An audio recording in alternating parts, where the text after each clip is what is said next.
बिस्मिल्लाहिर्रहमानिर्रहीम। This is me Mohammad Asim. आज का जो हमारा टॉपिक है वो एक बार फिर क्लास 9 की बायोलॉजी चैप्टर नंबर 9 से है, जिसका नाम है मायोकार्डियल इन्फार्क्शन। तो आज के लेक्चर में हम मायोकार्डियल इन्फार्क्शन की एक छोटा सा रिव्यू करेंगे। इससे प्रीवियस लेक्चर में हमने एथेरोस्क्लेरोसिस और एट्रियोस्क्लेरोसिस को डिस्कस किया था, उसकी सिम्टम्स को डिस्कस किए थे, काजेज़ को डिस्कस किए थे। तो इस तरह मायोकार्डियल इन्फार्क्शन की काजेज़ और सिम्टम्स भी बिल्कुल सेम हमारे पास एथेरोस्क्लेरोसिस और एट्रियोस्क्लेरोसिस की तरह है।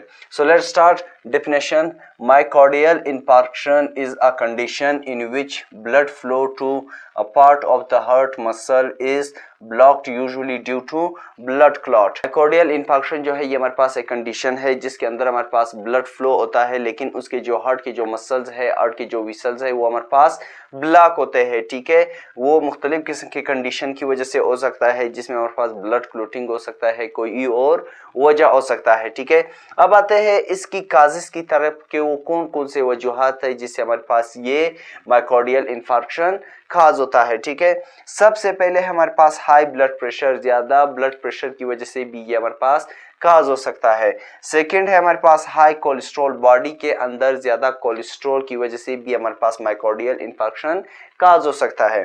थर्ड है हमारे पास स्मोकिंग, स्मोकिंग जो है सबसे बड़ी वजह है हमारे पास मायोकार्डियल इन्फार्क्शन की। इसके अलावा डायबिटीज, शुगर से भी हमारे पास ये काज हो सकता है। इसके बाद हमारे पास ओबेसिटी, मोटापे से भी हमारे पास ये मायोकार्डियल इन्फार्क्शन काज हो सकता है। इसके अलावा ये हमारे पास जेनेटिकली भी होता है। ठीक है, जेनेटिकली भी होता है। इसके अलावा ये हमारे पास स्ट्रेस से भी होता है। ठीक है, कौन कौन से काजेज है? हाई ब्लड प्रेशर, सेकेंड है हमारे पास हाई कोलेस्ट्रॉल, थर्ड है हमारे पास स्मोकिंग, फोर्थ है हमारे पास डायबिटीज, फिफ्थ है हमारे पास ओबेसिटी एंड सिक्स जो है वो हमारे पास जेनेटिक्स। ये हमारे पास वो काजेज है जिसकी वजह से हमारे पास मायोकार्डियल इन्फार्क्शन काज होता है। ठीक है, अब आते हैं इसकी सिम्टम्स की तरफ के वो कौन कौन से सिम्टम्स है, कौन कौन से अलामत है जिससे हमें जाहिर होता है कि इस बंदे को मायोकार्डियल इन्फार्क्शन है। So let's see.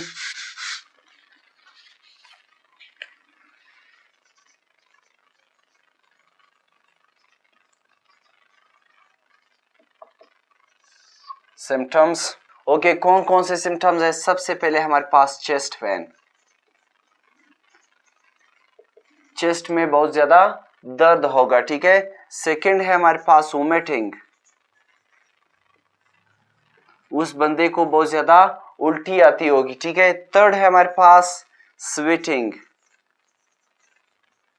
ठीक है, स्वेटिंग भी हमारे पास सबसे बड़ा अलामत है किस चीज का? मायोकार्डियल इन्फार्क्शन का। इसके अलावा फीटेक, थकावट महसूस होगा, उस बंदे को बहुत ज्यादा थकावट महसूस होगा। नेक्स्ट है हमारे पास shortness of breath, shortness of breath, सांस लेने में बहुत ज्यादा दुश्वारी होगी। कौन कौन से अलामत है जिससे हमें जाहिर होता है कि इस बंदे को मायोकार्डियल इन्फार्क्शन है? सबसे पहले हमारे पास चेस्ट पेन, उसके चेस्ट में बहुत ज्यादा दर्द होगा। सेकेंड है हमारे पास वोमिटिंग, उल्टी आना शुरू हो गया। ठीक है, थर्ड है हमारे पास स्वेटिंग। इसके अलावा फोर्थ है हमारे पास पीटेक, थकावट महसूस होगा। फिफ्थ जो है वो हमारे पास शॉर्टनेस ऑफ ब्रीथ, यानी सांस लेने में बहुत ज्यादा दुश्वारी होगी। ठीक है, ये हमारे पास सिम्टम्स ऑफ मायोकार्डियल इन्फार्क्शन था। ठीक है, तो इसी के साथ आज का हमारा टॉपिक खत्म हुआ। If you have any kind of question so you can ask through comments. Thank you.